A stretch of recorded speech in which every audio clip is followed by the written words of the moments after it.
보니까 인간은 아까 했다시피 그 자신의 창조주의 이미지를 불어넣어서 육체뿐만 아니라 감정이라든지 모든 걸 집어넣어주는데, 그래서 결국은 우리 이제 신을 보려면은 인간을 보면 신이 이렇게 생겼구나 알 수가 있는 겁니다.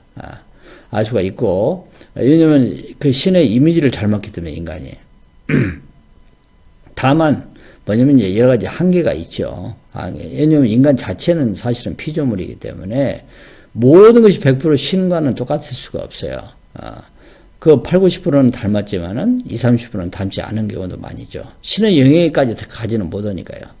그런데 이 신이 이 첫 인간을 만든 첫 인간이 아담이죠. 아담인데 이 아담을 만들어 놓고 보니까 연민의 정이 생긴 겁니다. 신도 안단의 감성의 존재예요. 연민의 정이 외롭게 보이는구나. 그래서 그 짝을 이루는 이불을 만들어냅니다. 남자의 갈비뼈를 하나 내가지고 그걸 바탕으로 해가지고, 그것도 여자도 그냥 말로 만들 수도 있어요. 신이 전지전능하니까. 근데 남자의 갈비뼈를 하나 해가지고 그래가지고 여자를 만들어내죠. 한마디로 그러니까 진흙을 빚었다든지 또 갈비뼈를 내가지고 그래가지고 또 다른 어떤 여성을 만들어내는 거, 이런 것들을 보면은 신이 노동을 가용해요. 어떤 면에서는 노동은 어떤 면에서는 굉장히 신성해요. 최초로 그 신이 그 노동의 개념을 만들어내기 때문에 신성시가 되는 거죠. 신성합니다. 그걸 통해 가지고 남녀 간에 그 최초의 인류로서 나타나게 되죠. 아까도言다시피 이것을 여러분들이 믿을 수도 있어요. 어떤 인간의 하나의 설화다 할 수도 있고요. 그냥 그건 하나의 재미있는 이야기다 할 수 있지만, 어쨌든 그게 중요한 것이 아니라 인간이란 그 자체가 신의 이미지를 받았기 때문에 어떤 이성과 감성의 존재다. 그런 이제 제가 이야기를 하고 싶은 것이죠. 어쨌든 보면은, 그러나 또 중요한 것은 뭐냐면은 이성이 먼저 있었다. 창조 과정에 있어서. 그리고 감성은 그 결과에 나타난 것이다. 이렇게 제가 이제 해석을 하고 싶습니다. 그 철학적인 측면에서 보게 되면요, 서양 철학에 되게 2대 원류가 있다고 이야기를 해요. 하나는 보면 rationalism입니다. 그러니까 이성적인 활동을 중심으로 해가지고 한 관념 철학이 발전을 하는 것이죠. 그래서 이제 지난번에 이야기했던 철학자들 이야기를 많이 했습니다만은,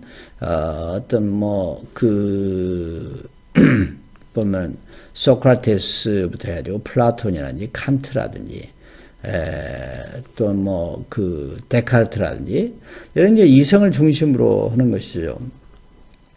반면에 또 경험 철학, 우리 이제 감성, 감정, 어떤 경험을 받은 임피리컬리즘이라고 해요. 감성이죠. 그래서 이제 그 독일의 이제 경험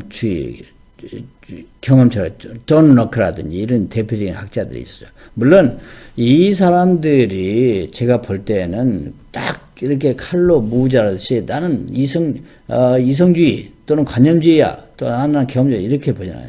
다 섞였지만은 상대적으로 볼 때 어떤 것을 더 이렇게 초점을 맞추느냐, 거기에 따라서 나타나는 것인데, 여기서 나타나는 것이 뭐냐, 관념주의 철학이라든지 경험 철학이 보면은 이성과 감성이 이렇게 새끼줄 꼬듯이 쭉 나타나는 현상이다.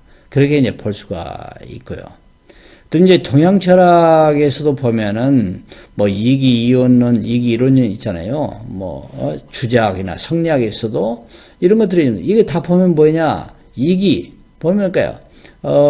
이원론 해가지고 보면은 이성과 감성을 나타내 주는 것들이죠. 그래서 이원은 이성과 감성이 두 개로 나눠지냐, 이론이나 합쳐진 것이냐, 이렇게 이야기해가지고. 그런데 어떤 서양 철학이나 동양 철학을 우리 학기 초에 좀 설명을 좀 많이 드렸습니다만은, 그런 그 철학자들도 보면은 결국은 어때요? 인간이라는 것 자체는 이성적인 존재, 또 감성적인 존재다. 거기서 나온 것들이 그냥 철학적으로 어떻게 어떤 철학적인 3대 퀘스천 문제들이 있죠. 어떤 인생에 있어서 목적이 뭐냐, 또 인생을 꾸려나가는 그 내용들이 무엇이냐, 리얼리티에 관한 문제들이죠. 또 하나는 인생은 어떤 식으로 살아가야 될 것인가, 가치관의 문제들이죠. 이런 것들이 이야기할 때에 이성 또는 감성의 문제들을 같이 다루는 것이죠. 경제학적인 측면에서도 온정적 합리주의의 바탕을 이루고 있다고 저는 생각을 하고 있습니다. 이제 대표적인 그 고전 경제학자 중에 한 사람인 애덤 스미스, 여러분 잘 아시죠? 그런데 이제 이 애덤 스미스의 고전 경제학은 보면은 합리론을 바탕으로 이야기를 많이 한다고 이야기를 하고 있어요. 그래서 이제 대표적인 저자가 알다시피 구브론, Wealth of the State 라든지 보면은 어떤 보이지 않는 손, invisible hand, 보이지 않는 손에 의해서 교과서에 나옵니다. invisible hand들이. 그런데 이 보이지 않는 손에 의해서 수요와 공급이 자동적으로 조정이 되고 가격이 그 프라이스가 결정이 된다고 이야기해요. 이건 이제 굉장히 합리주의 마켓 경제에 있어서의 합리론입니다. 되게 보면 어때요? 가만히 보이지 않아도 보이지 않는 손이 보이지는 않아. 그러나 보이지는 않지만은 그걸 컨트롤한다, 통제를 하고 있다. 그게 이제 합리론의 바탕을 두죠. 네. 그래서 보면은 가격이 결정이 되다 보니까 거기서 빈부격차도 자동적으로 나오게 되는 것이고, 또 임금도 수요와 공급에 따라서 하다 보니까 부산물이 돼 노동이 착취되는 경우도 많이 있죠. 특히 소수자들, 힘이 딸리는 그런 소수자들, 뭐 어린애들이라든지 여성들은 어때요? 노동력을 하지만은 거기서 어때요? 제대로 받지를 못하죠. 네. 그 가치, 하락된 그 가치를 받게 되는 그런 것들.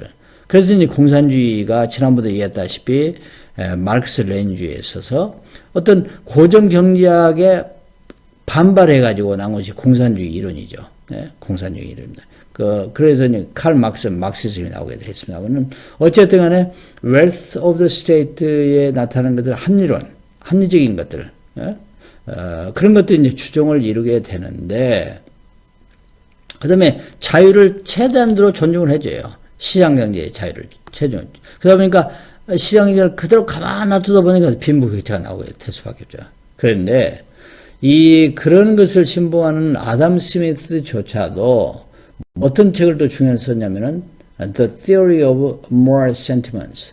이건 뭐는 도덕 감성론이라고 이야기해요. 도덕 감정론이라고도 이야기하는데, 여기 보면은 되게 근데 사람들이 Wealth of the State는 책을 많이 읽어요. 여러분도 읽으셨을 거라고 생각이 드는데, 이 도덕 감정론은 별로 읽지 않아요.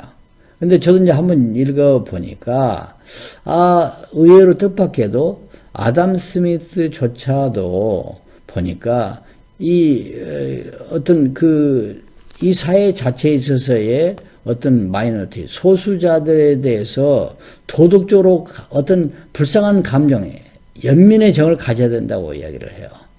그게 이제 도덕성을 살리는, 사회적인 도덕성을 높이는 것이다. 그렇게 이야기를 합니다. 그래서 아담 스미스도 실질적으로는, 그러니까 wealth of the state를 이야기하면서도 더 중요한 것이 뭐냐, 어떤 도덕 감정론을 갖는 것이 중요하다. 그렇게 이야기를 했는데, 그래서 우리가 이제 도덕 감정이라서 우리말로 이야기하면 온정주의죠.